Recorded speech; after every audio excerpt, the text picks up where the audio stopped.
Hello everyone. Today we will discuss MCQ on wave optics, that is diffraction part 2. तो part 1 में हमने question 12 discuss किए थे. Now question number 13 is what information is given by resolving power of grating. Resolving power क्या होती है? Resolving power होती है किसी भी इंस्ट्रूमेंट की एबिलिटी जिसके कारण हम टू क्लोज ऑब्जेक्ट को सेपरेट देख पाए. भाई हर इंस्ट्रूमेंट है और हर इंस्ट्रूमेंट की रिजॉल्विंग पावर क्या होती है? अलग अलग होती है. अगर हम अपनी आई से किसी को देख रहे हैं तो एक लिमिट तक, एक रेंज तक ही हम देख पाते हैं. उसके बाद हम टेलीस्कोप का यूज करते हैं. टेलीस्कोप की भी अपनी एक लिमिट है, एक रेंज है. उसके बाद हम किसी और का यूज करते हैं. ठीक है भाई. तो हर इंस्ट्रूमेंट की अपनी एक एबिलिटी होती है जिसके कारण वो टू क्लोज ऑब्जेक्ट को सेपरेट देख पाता है. उसी एबिलिटी को हम रिजॉल्विंग पावर बोलते हैं. अब ग्रेटिंग की बात करते हैं तो ग्रेटिंग की जो रिजॉल्विंग पावर आती है वो आती है lambda upon D lambda equal to N N. तो रिजॉल्विंग पावर किस किस पे डिपेंड कर रही है? आपकी नंबर ऑफ ऑर्डर, स्पेक्ट्रम और सेपरेशन. एन एन क्या है आपका? N is the number of lines on the grating. N क्या है आपका? Capital N. N is the number of lines on grating per inch. और ए एन किसके बराबर होता है आपका? 1 upon E plus D. Directly proportional to किसके होता है आपका? 1 अपॉन ई प्लस डी. ठीक है भाई. ई क्या है? स्लिट की विड्थ. और डी क्या है? उनके दो स्लिट के बीच का सेपरेशन. ठीक है भाई. तो रिजॉल्विंग पावर किस किस पे डिपेंड कर रही है आपकी? Resolving power gives the idea about the angular separation and the degree of closeness.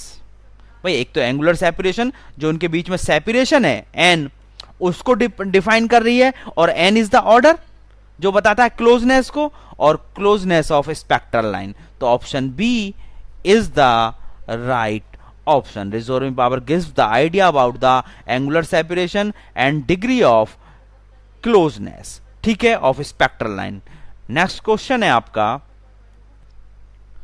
If N is the total number of ruling line on a grating and n is the order of spectrum and lambda is the wavelength of light used, and then resolving power lambda upon d lambda in the first order. कितनी होती है हमारी resolving power of grating?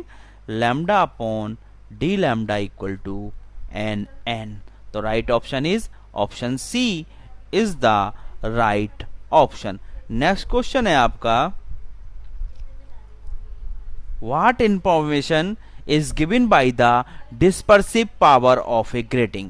अगर हम dispersive power की बात करें तो डिस्पर्सिव पावर हमारी कितनी होती है? Dispersive power is the change in angle of diffraction to the change in wavelength of light.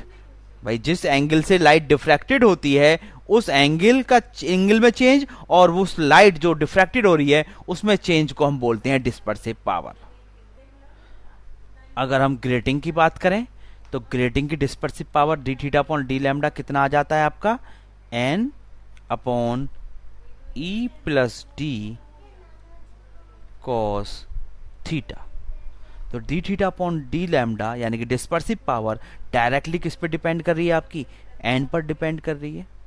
Angular separation spectral line पर डिपेंड कर रही है. जो सेपरेशन है एन स्पेक्ट्रल लाइन का, उस पर डिपेंड कर रही है. ई प्लस डी पर डिपेंड कर रही है ग्रेटिंग एलिमेंट पर इनवर्सली, और एंगल ऑफ डिफ्रैक्शन पर डिपेंड कर रही है. ठीक है भाई. तो dispersive power is directly proportional to order of spectrum. ठीक है. सेपरेशन का जो ऑर्डर है स्पेक्ट्रल लाइंस का, उस पर डायरेक्टली प्रोपोर्शनल है.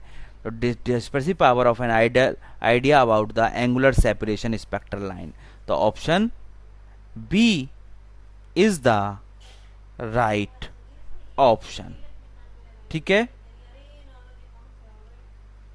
एंगुलर क्लोजनेस इनवर्सली प्रोपोर्शनल है तो डिक्रीज होती है, तो इस पे इनवर्सली है, इसके लिए वो ऑप्शन सी सही नहीं बैठेगा. तो option B is the right option. Next question है आपका, in diffraction through grating if lambda is the wavelength of light and theta angle of diffraction, then the dispersive power of grating. तो dispersive power को किससे करते हैं हम? Dispersive power is change in angle of diffraction to the change in wavelength. तो d theta upon d lambda. तो option A is the right option. ठीक है भाई. नेक्स्ट क्वेश्चन है आपका, if A and B are transparency and opacity in a diffraction grating, then what particular spectra should be missing if B equal to 2A? हमें पता है कि अगर हम मिसिंग ऑर्डर स्पेक्ट्रा की बात करें तो मिसिंग ऑर्डर स्पेक्ट्रा हमारा कितना होता है? N equal to E plus D upon E, या N अपॉन M कर दो. तो N इक्वल टू कितना हो जाता है हमारा? E plus D upon E into M. और यहां पर E को किससे रिप्रेजेंट किया गया है? A से. तो ये कितना हो जाएगा? A plus B upon A into M. और B इक्वल टू कितना दिया हुआ है? B इक्वल टू 2A दिया हुआ है. तो N इक्वल टू कितना हो जाएगा आपका?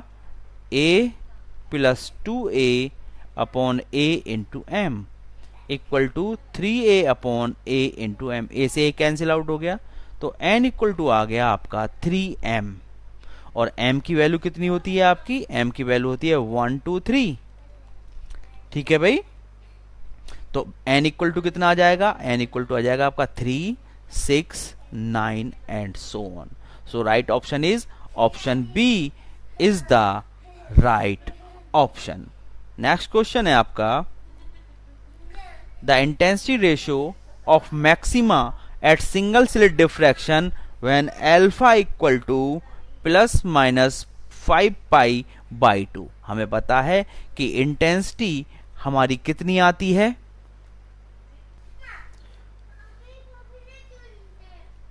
I equal to a square sine alpha upon alpha का होल स्क्वायर. हमारी intensity due to single slit कितनी आती है? I equal to a square sine alpha upon alpha का होल स्क्वायर. इसने क्या दिया है? Alpha equal to 5 pi by 2. तो इंटेंसिटी कितनी हो जाएगी आपकी?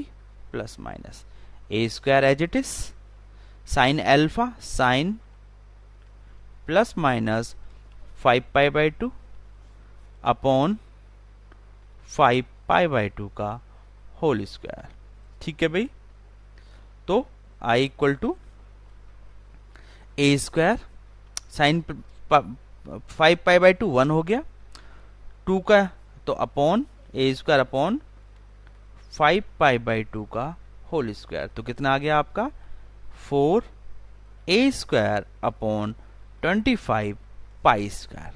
तो रेशो पूछ रहा है और हमारा आई मैक्सिमम कितना आता है? आई मैक्सिमम कितना आता है हमारा? आई मैक्सिमम आता है हमारा ए स्क्वायर. आई मैक्सिमम कहाँ आता है? आई मैक्सिमम आता है जब अल्फा टेंडिंग टू 0. जब अल्फा की वैल्यू 0 होगी तभी तो ये टर्म 0 इंटेंसिटी मैक्सिमम मिलेगी.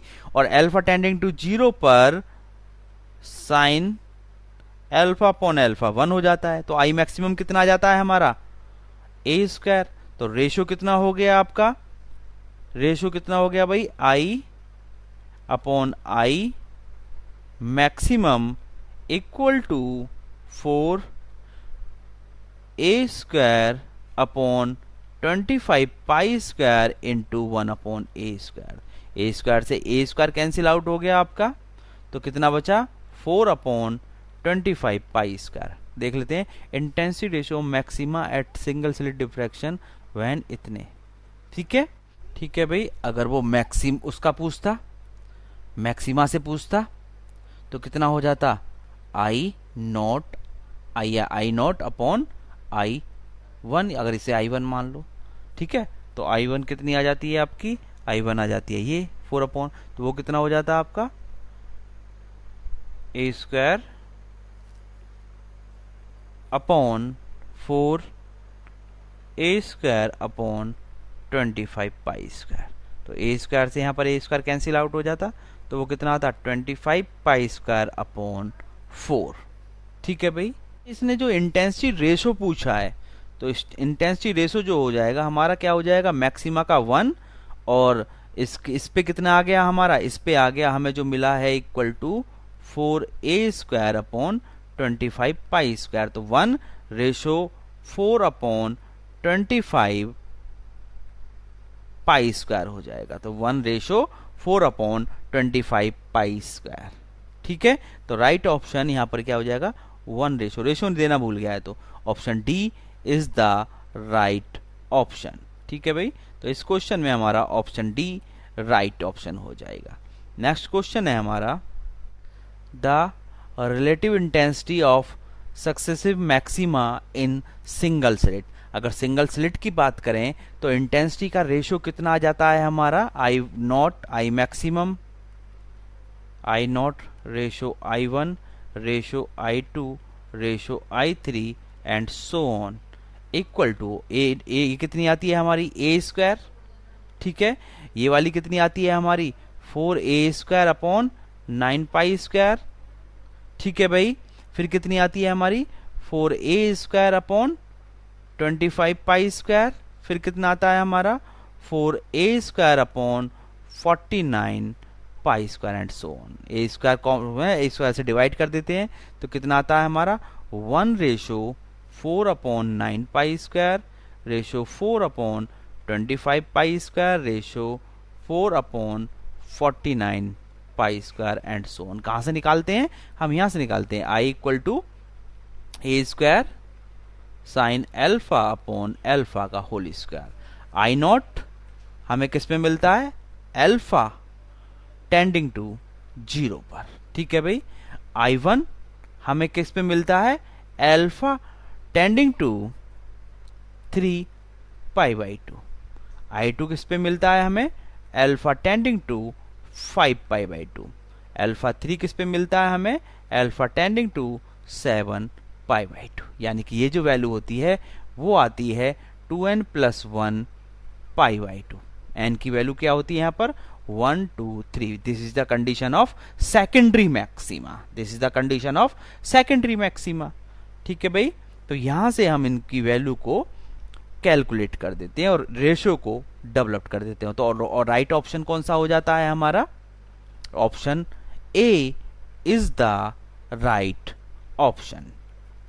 ठीक है भाई, नेक्स्ट क्वेश्चन है हमारा, the plane transmission diffraction grating has 40,000 lines, determine is resolving power in the second order for wavelength इतने। तो हमें क्या क्या दिया है, हमें n दिया है, small n = 2, number of lines यानी कि कैपिटल N = 40,000 और लैम्डा = 5,000 एंगस्ट्रॉम। हमें क्या पूछा है, रिजॉल्विंग पावर पूछे, तो λ/d लैम्डा जो रिजॉल्विंग पावर है कितनी होती है, n कितना दिया है 2, n कितना दिया है हमें 40,000, तो हमारा कितनी आ जाती है रिजॉल्विंग पावर 80,000। ठीक है, तो right option is option A is the right option. ठीक है भाई, number of lines in a grating capable to resolve a wavelength difference 6 angstrom to a mean wavelength 6000 angstrom in second order. तो क्या क्या दिया है भाई, आपने डिफरेंस दिया है यानी कि डेल्टा लैम्डा दिया है आपका 6 angstrom, mean wavelength lambda equal to दी है आपकी 6000 एंगस्ट्रॉम और स्मॉल n इक्वल टू दिया है आपका सेकेंड ऑर्डर। हमें पता है λ/d लैम्डा इक्वल टू कितना होता है आपका nn। आपको n निकालना है तो λ/n/d लैम्डा। लैम्डा की वैल्यू कितनी दी है 6000/n की वैल्यू 2 और लैम्डा कितना दी, डी लैम्डा कितना दिया 6।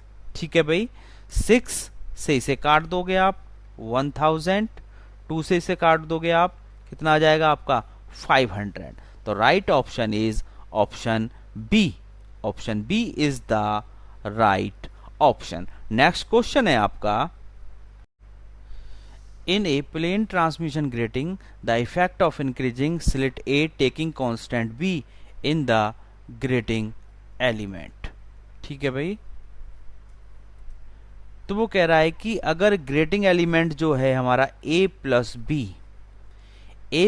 B में A को इंक्रीज कर रहा है और कांस्टेंट है आपका B, यानी कि स्लिट की विड्थ को तो इंक्रीज कर रहे हैं हम और आपका ए बी जो सेपरेशन है बिटवीन स्लिट वो आपका कांस्टेंट है। अगर हम किसी भी स्लिट की विड्थ को इंक्रीज करें तो हमारा क्या होगा, फ्रिंज पैटर्न चेंज होगा। ठीक है भाई, सेंट्रल पीक जो है, जो सेंट्रल मैक्सिमा है, वो हमारा बिकम शार्प हो जाएगा वो। तो जब हम ई को इंक्रीज करेंगे और बी हमारा कांस्टेंट रहेगा तो सेंट्रल मैक्सिमा जो सेंट्रल पीक है वो शार्पर हो जाएगी। चूंकि फ्रिंज के बीच की स्पेसिंग जो है, फ्रिंज के बीच का जो सेपरेशन है, separation between fringe, separation between fringe किस पे डिपेंड कर रहा है, बी पे डिपेंड करता है। और बी इस केस में क्या है, कांस्टेंट है, तो सेपरेशन पर तो कोई इफेक्ट नहीं पड़ेगा। ठीक है, हेंस तो इसका मतलब क्या है, ई के इंक्रीज करने पर number of interference maxima falling with in the central difference maxima decreases. तो हमारे क्या होंगे, इंटरफेरेंस मैक्सिमा क्या हो जाएंगे, डिक्रीज कर जाएंगे, है ना। जो फॉल कर रहे हैं हमारे सेंट्रल मैक्सिमा पर, इंटरफेरेंस मैक्सिमा डिक्रीज करेंगे। तो सेंट्रल पीक शार्पर होगी और सेंट्रल मैक्सिमा, इंटरफेरेंस मैक्सिमा क्या करेंगे, डिक्रीज करेंगे। तो option A is the right option. ठीक है भाई, अगर इसमें ही मैं बात कर लेता हूं कि वो बी को चेंज कर दे, इसी क्वेश्चन में हम डिस्कस कर लेते हैं कि अगर वो बी को चेंज कर दे और ई को फिक्स कर दे, ए को तो फिक्स कर दे, अब ये तो अलग बात होगी, आपका ये क्वेश्चन था। इस क्वेश्चन में उसने क्या किया था, इस क्वेश्चन में ए को चेंज किया था और बी को फिक्स किया था। तो ए के चेंज होने पर जो सेंट्रल पीक है, सेंट्रल मैक्सिमा है, वो शार्पर हो जाएगा और इंटरफेरेंस मैक्सिमा जो है वो डिक्रीज हो जाएंगे। जो उनके बीच का सेपरेशन है वो डिपेंड करता है बी पर, तो वो चेंज नहीं होगा। अब मैं बात करता हूं कि हम बी को तो चेंज कर रहे हैं और ए हमने कांस्टेंट कर दिया, फिक्स कर दिया। ठीक है भाई, हम सेपरेशन बी को इंक्रीज करें, जो स्लिट के बीच का जो सेपरेशन है, जो डिस्टेंस है बिटवीन स्लिट, ये जो स्लिट के बीच की डिस्टेंस होती है डी ई, इसमें ए बोला गया है, इसे बी बोला गया है। तो अगर हम बी को, इस सेपरेशन को, दो स्लिट के बीच की डिस्टेंस को इंक्रीज करें तो क्या होगा, आपका फ्रिंज के बीच की स्पेसिंग जो है वो डिक्रीज करेगी। अगर आप बी को इंक्रीज कर रहे हो, सेपरेशन बिटवीन फ्रिंज इंक्रीज कर रहे हो, if B increases then, B मतलब separation between fringes is increases, then fringe जो है आपकी बिकम क्लोजर। ठीक है भाई, अगर आप बी को डिक्रीज कर रहे हो तो देन फ्रिंज फार अवे हो जाएंगे एक दूसरे से। ठीक है भाई, एक दूसरे से दूर दूर हो जाएंगे अगर आपको दोनों स्लिट के बीच के सेपरेशन को आप डिक्रीज कर रहे हो, और इंक्रीज कर रहे हो तो वो एक दूसरे के क्लोज आती रहेंगी। तो इसका मतलब क्या होगा, more interference maxima fall will in the central maxima. ठीक है भाई, इसी में अभी हम कुछ पॉइंट और डिस्कस कर लेते हैं। अगर हम a प्लस बी जो ग्रेटिंग एलिमेंट है, अगर हम a प्लस बी को स्मॉल कर दें, डिक्रीज कर दें, ठीक है भाई, अगर a प्लस बी को हम इस डिक्रीज कर दें तो इसका मतलब क्या हो जाएगा, a प्लस बी डिक्रीज हो जाएगा, तो लाइंस ऑन ग्रेटिंग क्या हो जाएंगी आपकी, इंक्रीज हो जाएंगी। Lines on grating is increase, that is come close to each other. अगर देखो इसको कैसे समझते हैं, अगर ये आपकी 1 इंच की लाइन है, ये जो विड्थ है ग्रेटिंग है, ये इसकी जो विड्थ है ग्रेटिंग की ये 1 इंच है। अब मान लो इस पर आपकी 1 2 3 4 5 ये 5 लाइंस हैं। अब हमने क्या किया, ये किससे मिलके बनी है, ये ई है, ये डी है, ये ई है, ये डी है, ये ई है, ये डी है, यानी कि स्लिट की विड्थ उसके बीच का सेपरेशन। अब हम कह रहे हैं कि ई प्लस डी को हम स्मॉल कर रहे हैं, स्मॉल करेंगे तो यानी कि और स्मॉल करते चलेंगे हम, तो सबको डिक्रीज करते हुए चलेंगे, तो क्या होगा, स्मॉल करने पर आपका क्या हुआ, नंबर ऑफ लाइंस इंक्रीज कर गई और वो एक दूसरे के क्या आ गई, पास पास आ गई। हमने क्या किया, E प्लस डी मान लो पहले था 4 सेंटीमीटर, तो हमने E प्लस डी को कर दिया 1 सेंटीमीटर। तो 1 सेंटीमीटर करते ही E प्लस डी को, तो नंबर ऑफ लाइंस क्या हो गई, इंक्रीज हो गई और एक दूसरे के क्या आ जाएंगी, वो पास पास आ जाएंगी। ठीक है भाई, तो इसका मतलब क्या हो जाएगा, इसका मतलब ये हो गया कि आपका डिस्पर्सिव पावर लार्ज हो जाएगी। इसका मतलब क्या होगा, so that dispersive power become large. इसका मतलब क्या होगा कि आपकी डिस्पर्सिव पावर लार्ज हो जाएगी। तो इसका that is the angular, that is इसका मतलब क्या हुआ कि एंगुलर सेपरेशन जो है आपका, angular separation become maximum, angular separation क्या हो जाएगा, मैक्सिमम हो जाएगा। ठीक है भाई, अगर हम ग्रेटिंग एलिमेंट को डिक्रीज कर दें। अब अगर हम रूल्ड सरफेस की जो विड्थ है, रूल्ड सरफेस कौन सा हो गया, एन ए प्लस बी। भाई इसमें ये जो पूरा सरफेस है ये क्या है, कहलाएगा, मान लो इसमें एन लाइंस हैं, इसमें इस वाले सरफेस में यहां से यहां तक इस ग्रेटिंग में total number of lines n है और एक लाइंस के बीच की टोटल डिस्टेंस कितनी है, डी। तो ई प्लस डी यहां से यहां तक हो गया, ये ई प्लस डी हो गया, ई प्लस डी हो गया, ई प्लस डी हो गया, कितनी बार आया, ये एन बार हो गया। तो टोटल ये जो विड्थ है मान लो एक्स है यहां से यहां तक, तो एक्स इक्वल टू कितना हो गया, एक्स इक्वल टू हो गया एन ई प्लस डी। ठीक है भाई, तो ये क्या होगी, विड्थ ऑफ रूल्ड सरफेस। अगर हम विड्थ ऑफ रूल्ड सरफेस को इंक्रीज करें, अगर हम विड्थ ऑफ रूल्ड सरफेस को इंक्रीज करें तो प्रिंसिपल मैक्सिमा हमारा डिक्रीज करेगा। तो प्रिंसिपल मैक्सिमा डिक्रीज होगा और बिकम शार्पर, और क्या हो जाएगा, वो शार्प हो जाएगा। ठीक है भाई, तो ये कुछ पॉइंट और थे जो मैंने डिस्कस किए हैं। नेक्स्ट क्वेश्चन है आपका इन प्लेन ट्रांसमिशन ग्रेटिंग। अब वो क्या कह रहा है, बी को इंक्रीज कर रहा है और ए हमारा कांस्टेंट है। तो अभी हमने डिस्कस किया था कि अगर ए को कांस्टेंट रखें और बी सेपरेशन को इंक्रीज कर दें तो क्या होगा, हमारा increase A number of interference maxima. जो नंबर ऑफ इंटरफेरेंस मैक्सिमा वो क्या करेंगे, हमारे इंक्रीज कर जाएंगे। तो option A is the right option. Next question है आपका